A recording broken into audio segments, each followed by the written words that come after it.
Hi everybody, my name's Steve Cullen. Today I'm going to go ahead and tie the Overcoat lure. In the vise just now, I've got a Camazon B175 size 10 hook. It's a standard wet fly hook, quite strong. And what I'm going to do is 2/3 down the hook shank, I'm going to tie with floss because I can bed in the dumbbell eyes a little bit tighter than a kind of a normal tying thread, which I'll show you.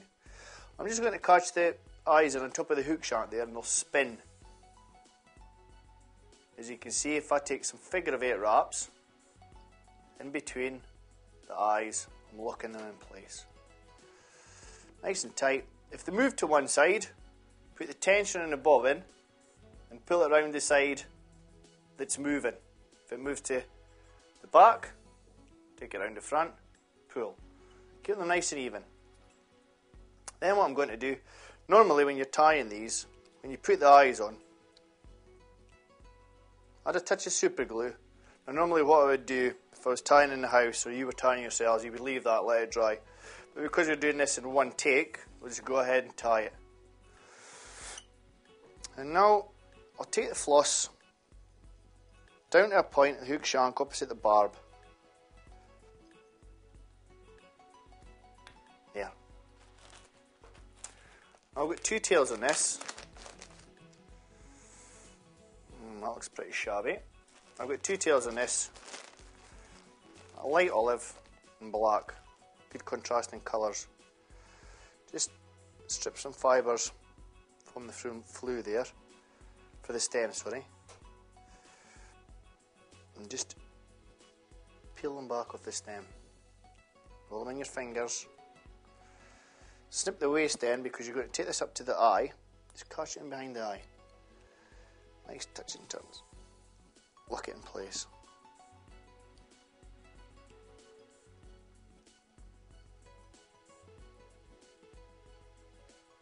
Now what I do is take some green mosaic, just a few strands, so you can see the green basically. A few strands there, snip it off. Now that's very long. What I'm going to do is I'm going to catch it in and I'll pull the fibres to one side. That's on the right hand side, or the side facing away from me. Same with this one, but this time towards me. And I want to lay it along the tail, like so.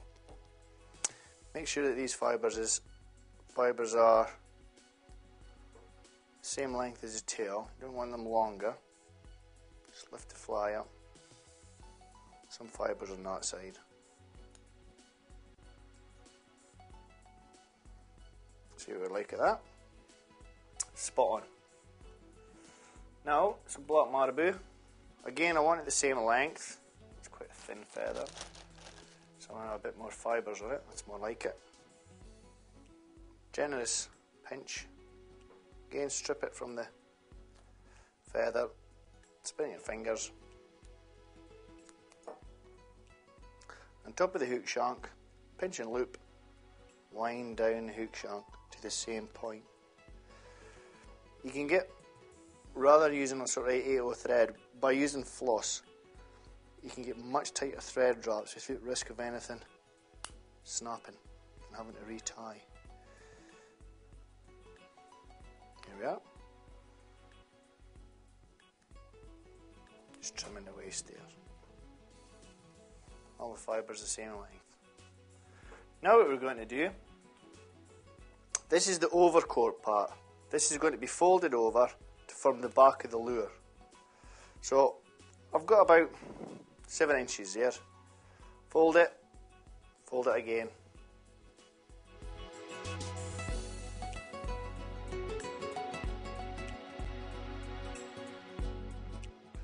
Then what we're going to do is catch this in on my side of the hook shank, along the side of the body.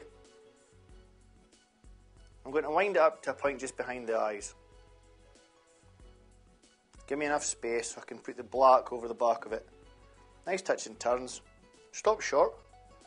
A couple of locking thread wraps. And trim. Now the tricky bit. I'm going to pull the overcoat, which is the black micro frets, back over the back of the hook shank, over the body. And just separate some of these fibres. There we go.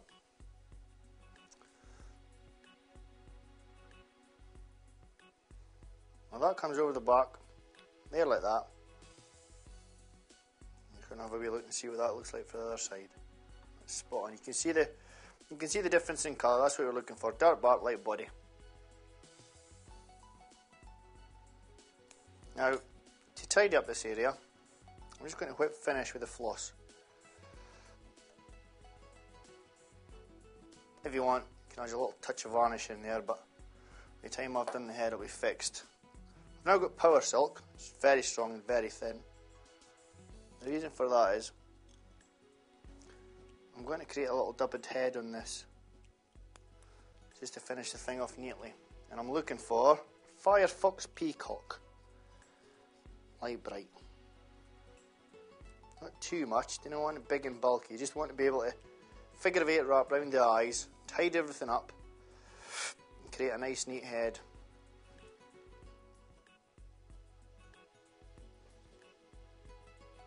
Two round there. Round eyes, figure 8 wraps. Round eyes again. Keeping the thread under tension. There we go, it's done. Form a nice neat head. Like so. Get a whip finishing tool in here. I tend to whip finish twice with this stuff. There we are. Overcoat lure. But what I'm going to do is, very sharp with scissors, I'm just going to add a tiny bit of varnish to the head section. Make it pretty robust and solid. Contrasting colours are nice there. They'll work a treat for still waters. Here we are. Overcoat lure. Simple and deadly. Give it a try, folks. I'll see you again next time. Bye now.